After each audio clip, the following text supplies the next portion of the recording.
পুরো একটা শীত চলে যাচ্ছে আর পিঠা খাওয়া হচ্ছে না। এই কথা আমার ননদ শুনতে পেরেই সাথে সাথে বললো আজকে বিকেলেই আমাদের বাসায় চলে এসো। আর সবসময় পাটিসাপটা পিঠা খাওয়া হলেও চিতই পিঠা কিন্তু বছরে একবারই আমরা খাই, মানে একবার দুইবার শীতের দিনে খাই। আসসালামু আলাইকুম। সকালে তাড়াতাড়ি উঠে রান্না বাড়ার শুরু করে দিই, কারণ দুপুরের পরেই যেহেতু ননদের বাসায় যাবো, আগের দিনে প্রিপারেশন নেওয়া ছিল। তারপরে এই যে একটু গরুর গোশত নামাই নিছি। আমরা যেহেতু দুইজন মানুষই খাই, মানে আমরা চারজন হলেও আমার ছেলে মেয়ে কিন্তু তেমন খেতে পারে না। ছেলে একটু খায়, মেয়ে তো একেবারেই ছোট, এজন্য অল্প অল্পই রান্না করি সব কিছু। গরুর গোশত, চিংড়ি মাছ ভুনা আর ডাল এই সব কিছু রান্না করি। তারপর পরের দিনের জন্য রুটিটা তাড়াতাড়ি বানাই ফেলে। আমি প্রত্যেকদিন সন্ধ্যার পরেই রুটি বানাই, তবে ওই দিন আমি একটু যাবো তো সন্ধ্যার পরে থাকবো না বাসায়, সেই জন্য আগেই বানাই নিছি রুটিগুলা। আর এই তো আমার গরুর গোশত হয়ে গেছে। আর এই ভাজি ছিল আমার ফ্রিজে, ওইটাও গরম করে নিছি।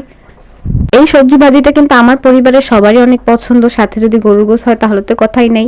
তারপরে যে বিকেলে চলে গেলাম, আমার যা ননদ মিলে পিঠা বানানোর প্রস্তুতি নিচ্ছে।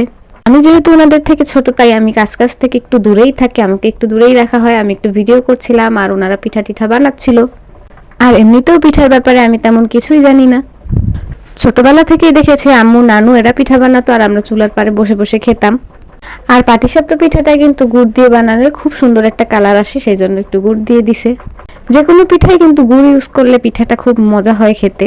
এই তো পিঠার ব্যাটারটা করা হয়ে গেলে পিঠা ভাজবে চুলায়। মাটির চুলায় কিন্তু খুব কাজ করতে মজা, শীতের দিনে একদম গা গরম হয়ে থাকে। আর আমি পাশে বসে বসে গল্প করছিলাম, আমার যাই পিঠাগুলো ভাজতেছিল। আজকের এই পিঠাটা কিন্তু আমরা খিরসা ছাড়াই খাবো, যেহেতু সেরকম প্রিপারেশন নেই। আর আমার তেমন খিরসা পছন্দ না, মিষ্টি আমি খুব কম পছন্দ করি। আমার কাছে সবসময় ঝাল জিনিসটাই বেশি ভালো লাগে।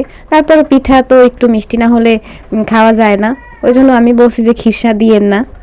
এই পাশে পাটিসাপটা পিঠা হচ্ছে আর ওই পাশে আমার ননদ চিতই পিঠার জন্য ব্যাটার করে নিচ্ছে। চিতই পিঠার ব্যাটারটা কিন্তু খুবই সেন্সিটিভ, মানে আমার মনে হয় একটু কিছুতেই একদম সমস্যা হয়ে যায়।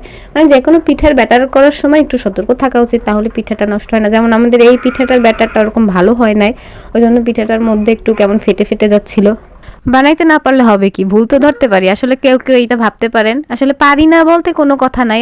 একটা সময় ডিমও ভাজতে পারতাম না, আর এখন পুরো একটা সংসার সামলাই, 10-20 জনের রান্না অনায়াসে করে ফেলতে পারি। পাটিসাপটা পিঠা বানানো হয়ে গেল, আমরা একটু চা খেয়ে নিব। তারপরে হচ্ছে সাজের পিঠা বানাবো। সাজের পিঠা মানে হচ্ছে আপনার চিতই পিঠা আর কি।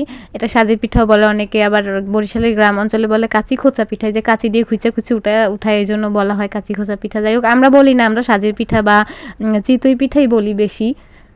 এই পিঠাটা কিন্তু যে কোনো ভর্তা, তারপরে যদি ভিজায়ে খাই তাহলে তো কথাই নাই। তারপর আবার গুড়, ওই যে খেজুরের যে গুড়টা, ওইটা দিয়ে খেলেও অনেক মজা লাগে। আমার কাছে ভর্তা দিয়ে খেতে খুব ভালো লাগে, তার মধ্যে সরিষা ভর্তাটা আমার খুবই পছন্দ। একদিকে আমার ননদ ভাজতেছিল, অন্যদিকে আমরা খাইতেছিলাম। যাই হোক, পিঠা অনেক খেয়ে ফেলছি, ওই জন্য ক্ষুধা ছিল না।